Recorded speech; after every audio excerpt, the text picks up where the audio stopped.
Pour cet avant-dernier test, j'ai choisi South Park The Stick of Truth, ou le bâton de la vérité en français. Je vais prendre une partie déjà avancée, parce qu'au début il y a beaucoup de cinématiques, de blabla et autres, et on ne pourra jamais voir le gameplay. Donc je vais essayer de ne pas faire trop de spoilers. D'ailleurs je suis près de la forêt, on va aller dans la forêt. Donc premier constat, c'est que le rendu du screen door ne gêne pas, hein. Les décors simplistes de South Park, même là le grand haut blanc qui m'a pourtant gêné dans Limbo ne me gêne absolument pas ici. On se retrouve donc plongé dans l'univers de South Park. C'est assez rigolo de voir South Park de cette manière. On n'a pas un rendu 3D, hein. On n'est pas là l'impression d'être dans cette ville, hein. On a vraiment l'impression d'avoir en fait une immense toile d'un dessin de South Park, sauf qu'on peut interagir. Donc un dessin vivant. Ah, j'ai encore les souris.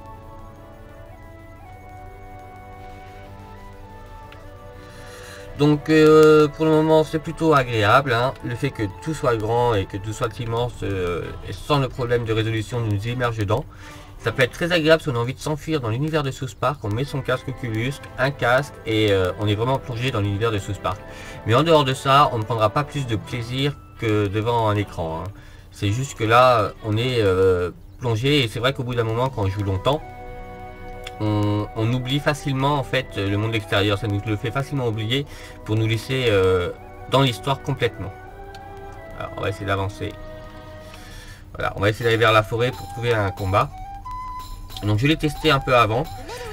Et voilà, le problème qu'il va y avoir, le seul problème que j'ai trouvé ici dans ce jeu, c'est le côté traduction. C'est-à-dire, comme le jeu est toujours en anglais, les voix sont en anglais, si on ne comprend pas parfaitement l'anglais, on est obligé de lire les sous-titres. Et là, il y a un problème qui devient vite énervant et qui va poser problème aux gens qui ne parlent pas anglais.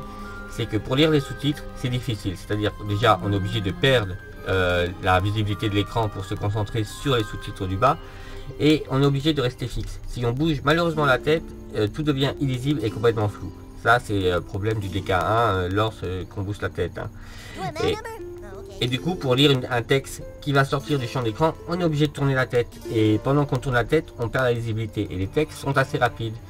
Et pendant une partie où justement les protagonistes vont beaucoup parler et que l'action continue dans le jeu, il ne sera pas possible de faire les deux à la fois. Pour quelqu'un qui n'est pas bilingue, il ne pourra pas faire les deux à la fois. Soit il va commencer à lire les textes, mais finalement va mourir dans le jeu. Soit il va avancer dans le jeu sans véritablement connaître le scénario ce qui est décrit dans South Park. Pour le côté combat, il n'y a aucun souci, hein. D'ailleurs, hop, en voilà un. Donc pour le côté combat, c'est du tour par tour. On a le temps de prendre son temps. On voit ce qui se passe, même si on n'a pas tout à l'écran. C'est-à-dire que soit je vois mes personnages qui se font violer par des chiens, soit je vois les chiens. Mais étant en tour par tour, lorsqu'on choisit une action, il n'y a pas vraiment de soucis. Allez, on va aller simple. Voilà, à part les quelques petites actions contextuelles qu'on aura à faire et qu'on voit sans problème, c'est pas du tout gênant, hein. On va faire un petit toucher de guérison. Voilà, là pour lire les sous-titres, j'ai dû me baisser. Et ce que vous avez vu, la petite ligne, c'est exactement ce que je peux lire.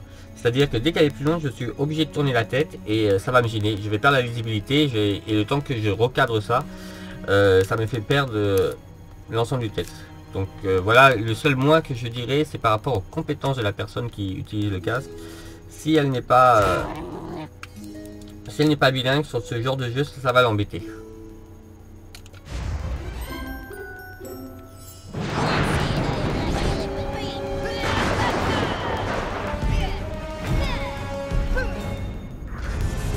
Là pareil, je ne vois que le professeur KO, je ne vois plus les chiens. Bon, c'est pas gênant parce que comme le jeu en fait se met en pause, on peut continuer à regarder ce qu'on veut.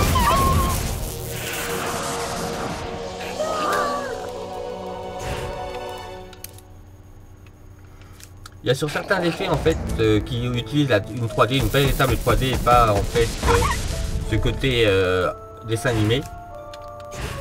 Je sais pas si c'est du cel shaded vraiment, vu que je sais pas s'il y a un effet 3D, mais il y a des particules en fait en 3D qui ça va être très rigolo parce qu'elles vont avoir une géométrie, donc du coup elles vont sortir de l'écran, ça va complètement nous immerger dans quelque sorte. Malheureusement là, je n'ai pas de sort disponible pour vous le montrer, mais ça s'est produit et je crois que c'était avec le personnage de Kenny que j'avais testé sur ma partie, étant donné que nous n'ayons pas trop de problèmes au niveau de l'anglais pour la compréhension. Pour le parler c'est autre chose. J'ai pas mal avancé sur ce jeu avec le plus. Quand j'ai envie de m'immerger dans South Park, voilà, je mets le casque, je joue, donc j'ai pas un avis défavorable du tout sur celui-là. Le seul problème voilà rencontré, ça va être pour les personnes qui ne vont pas comprendre ce qui va être dit en anglais pendant les scènes d'action. Après voilà aussi le côté où on se retrouve à bouger la tête, à rechercher dans le décor ce qu'on aurait loupé. Ils sont un peu nombreux. Bon, voilà, comme ça, ça fait un dernier combat. Oui, le fait de devoir regarder à l'endroit et de suivre par exemple le mouvement de ce chien, de revoir à sa place, nous donne vraiment l'impression d'interagir. Ce qui est totalement faux, vu qu'on ne fait strictement rien, on est devant un écran géant avec des protagonistes comme un jeu vidéo. Mais le fait de tourner la tête nous donne ce sentiment d'être dans une salle de cinéma, d'être ailleurs que chez nous et d'être immergé tout seul dans ce monde. Bon, sur South Park, je ne vais pas vous en montrer plus. Après, le jeu, il y a beaucoup de choses qui se passent et c'est surtout... j'ai pas envie de faire de spoilers, donc je vous ai juste emmené dans la forêt, quelques combats, qui sont les combats du début. Et j'ai pas montré les autres personnages pour cette raison, parce que je vous laisse découvrir le jeu. Le jeu est vraiment sympathique, si vous aimez les RPG, l'univers de South Park, il est très très bon. Donc c'est pas une déception, un peu court comme tous les jeux actuels, mais bon, ça c'est un autre débat. Sur ce, je vous laisse et je passe au dernier jeu. Oyez, oyez, braves gens! Venez ouïr la légende du chevalier dragon et de son fier destrier